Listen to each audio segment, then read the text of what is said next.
What if, hidden away in the forgotten folds of rural America, there existed a community so fiercely independent, so profoundly isolated, that it managed to remain untouched by the outside world for an entire century? Imagine a village where the very concept of a stranger was alien, where every face was familiar, every lineage intertwined, and every secret guarded with an almost religious fervor. This is not a mere historical anecdote, nor a flight of fancy. This is the chilling, untold narrative of the village with no outsiders, 100 years of isolation in rural America. Prepare to step into a world where time stood still, where progress was a whispered heresy, and where the pursuit of an impossible purity forged a destiny unlike any other. Our journey into this extraordinary pocket of forgotten America begins in the late 19th century, a period of rapid industrialization and societal upheaval. While the nation surged forward, embracing new technologies and expanding its urban centers, a small, deeply conservative religious sect, disillusioned by what they perceived as the moral decay and spiritual compromise of modern life, sought refuge in the untamed wilderness. They believed that true salvation, both earthly and divine, could only be found in complete and utter separation from the corrupting influences of the outside world. They called themselves the guardians of the old ways, and their mission was to establish a sanctuary, a new Zion, where their faith and their way of life could remain untainted by the perceived impurities of progress. They chose their refuge with meticulous care.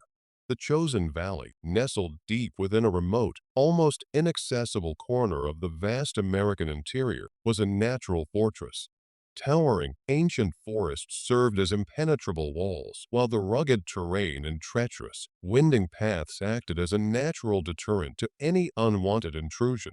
Here, far from the nearest railway line or burgeoning town, they carved out a meager existence, their lives dictated by the harsh rhythms of the mountain seasons and the strictures of their faith. They built their homes from the very timber of the land, tilled the rocky soil, and relied on the abundant game and pristine springs for sustenance. Every aspect of their lives was communal, every decision guided by the elders, who were seen as direct conduits to divine will. Their isolation was not a hardship but a sacred duty, a testament to their unwavering commitment to their unique interpretation of faith.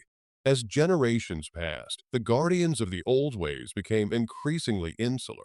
The outside world, once a source of fear and disdain, faded into a distant, almost mythical concept.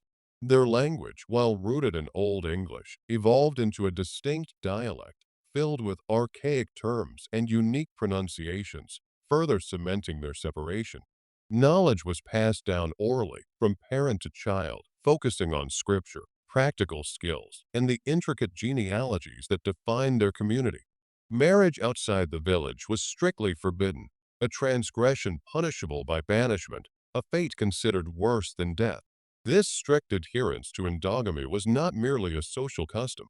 It was a cornerstone of their belief system, a sacred vow to maintain the purity of their bloodline, ensuring that the gifts passed down from their ancestors remained undiluted. They believed that their unique physical and spiritual characteristics were a direct blessing from their God, a sign of their chosen status, and that intermingling with outsiders would defile this divine inheritance. For an entire century, this hidden village thrived in its secluded haven, a living anachronism in a rapidly changing world. While nations rose and fell, wars raged, and technological marvels transformed the landscape beyond their mountains, the guardians of the old ways remained untouched, their lives a continuous echo of their 19th century founders. Their existence was a testament to their incredible resilience, their unwavering faith, and the sheer power of human will to forge a world entirely on its own terms. Yet, beneath the surface of this seemingly idyllic, pure existence, the relentless, unseen forces of biology were at play, slowly, insidiously, weaving a different kind of legacy, one that would eventually challenge the very foundations of their cherished purity. The genetic consequences of generations of close-kin marriage, though initially subtle, began to manifest in ways that even the most devout elders could not ignore, casting a long, dark shadow over their isolated paradise. The whispers of concern, once dismissed as minor imperfections, grew louder with each passing generation, hinting at a truth far more unsettling than any external threat. This was the true, hidden legacy of the mountains, a secret written not in ancient texts, but in the very DNA of the guardians of the old ways. As the decades turned into a century, the initial, almost imperceptible signs of genetic constriction began to deepen, etching themselves onto the very faces and forms of the guardians of the old ways. The physical distinctiveness they had once cherished as a mark of divine favor slowly morphed into something more unsettling. Features became more pronounced, almost caricatured versions of their ancestors. A certain facial asymmetry, a particular set of the eyes, or a unique gait became common across the entire population, binding them together in a visible, undeniable tapestry of shared lineage. Beyond the aesthetic, however, lay the more profound and tragic consequences.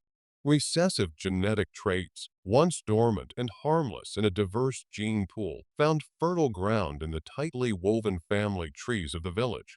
Conditions that were rare in the outside world became commonplace within their secluded valley. Learning disabilities, ranging from mild difficulties to profound cognitive impairments, became increasingly prevalent, challenging the traditional methods of knowledge transfer and limiting the intellectual growth of the community. Physical ailments, too, became a constant companion. Chronic respiratory issues, skeletal deformities, and a general frailty seemed to settle over the population, making their already arduous lives even more challenging. The lifespan of many was shortened, and the joyous cries of newborns were often quickly followed by the hushed whispers of concern as infants struggled to thrive. Yet, within the confines of their isolated world, these manifestations were rarely attributed to their true cause. The elders, clinging fiercely to their foundational beliefs, interpreted these struggles through the lens of their faith. A child born with a severe physical disability might be seen as a trial from God, a test of their collective devotion. A mind that struggled to grasp complex concepts was sometimes deemed closer to the spirit world, unburdened by worldly intellect. This narrative, while providing a comforting framework for understanding their suffering, simultaneously blinded them to the scientific realities at play. It prevented any introspection into their practices and, crucially, any consideration of seeking external knowledge or assistance that might alleviate their burdens. Their self-sufficiency, once a source of immense pride, became a double-edged sword. They had their own healers who relied on generations of accumulated herbal knowledge and spiritual remedies, but lacked the scientific understanding to address the root causes of their growing health crises.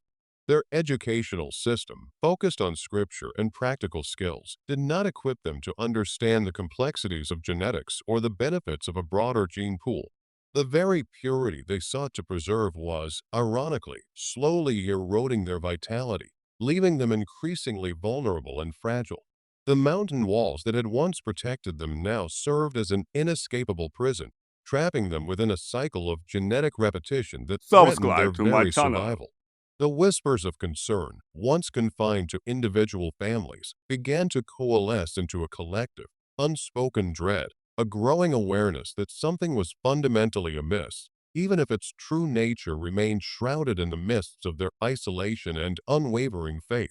The century of isolation, meticulously maintained by the guardians of the old ways, was not broken by a dramatic invasion, but by the relentless, subtle creep of the modern world. As the 20th century drew to a close and the 21st dawned, the mountains, once an impenetrable barrier, became less formidable. Logging operations pushed deeper into the wilderness. Faint radio signals began to penetrate the valleys, and the occasional low hum of an aircraft overhead became a more frequent, if still mysterious, occurrence. These were the first subtle intrusions, tiny cracks in the fortress of their self-imposed solitude. Then came the accidental discovery. A team of environmental researchers, utilizing advanced satellite imagery to map pristine ecosystems, identified an anomaly, a small, unmapped settlement deep within a supposedly uninhabited wilderness area. Intrigued, they mounted an expedition. What they found was a scene that defied belief. a village where time had indeed stood still, inhabited by people whose appearance, language, and way of life seemed to belong to another century entirely. The initial encounter was fraught with fear and misunderstanding, a clash of worlds that had been separated for generations. News of the lost village of the Appalachians spread like wildfire, captivating the nation and drawing a flurry of attention from scientists, journalists, and curious onlookers. Anthropologists, linguists, and geneticists descended upon the valley, not as conquerors, but as eager students, desperate to understand this living relic of the past. The guardians of the old ways, once fiercely protective of their privacy, found themselves thrust into the harsh glare of public scrutiny. The initial studies confirmed what many had suspected: the profound genetic consequences of centuries of endogamy. The unique physical traits, the prevalent health issues, and the learning challenges were all meticulously documented, revealing a tragic testament to the unintended costs of their pursuit of purity. For the guardians of the old ways, this sudden exposure was a cataclysm. Their beliefs, their traditions, and their very understanding of the world were challenged by the overwhelming evidence of a reality far grander and more complex than they had ever imagined. The younger generations, in particular, were torn between the deeply ingrained loyalty to their ancestors' ways and the tantalizing allure of the outside world. Opportunities for education, advanced medical care, and a life free from the genetic burdens of their past were offered, creating a profound schism within the community. Some elders clung to the old ways, seeing the outsiders as a new form of corruption, a threat to their spiritual purity.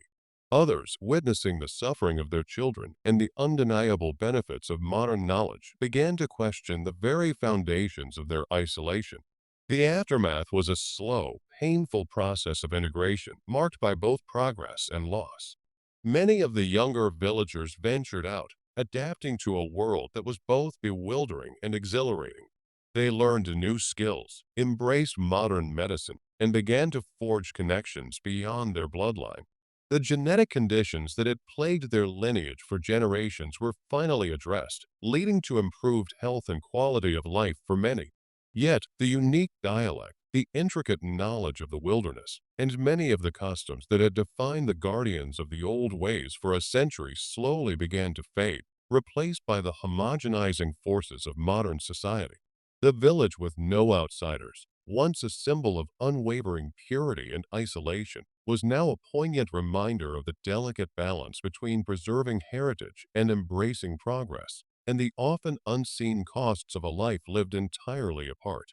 The valley, once a secret sanctuary, now stands as a testament to their extraordinary journey, a place where the echoes of their century of solitude still whisper on the wind, urging us to reflect on the true meaning of connection, community, and the boundless complexities of the human spirit. And so, the tale of the village with no outsiders, a community that defied time for a century, comes to a close. It is a profound meditation on the human spirit's capacity for both fierce independence and deep vulnerability. It challenges us to consider the true meaning of freedom, the hidden costs of purity, and the undeniable interconnectedness of all lives. The echoes of their 100 years of isolation still resonate, a silent question hanging in the air. What are we willing to sacrifice for our beliefs, and what happens when the world we shut out eventually finds its way in? If this journey into the depths of human isolation has stirred your thoughts, share your reflections in the comments below. What lessons do you draw from the guardians of the old ways' extraordinary existence? And if you're intrigued by stories of hidden histories and forgotten lives, be sure to like this video and subscribe to our channel for more explorations into the untold narratives that shape our world.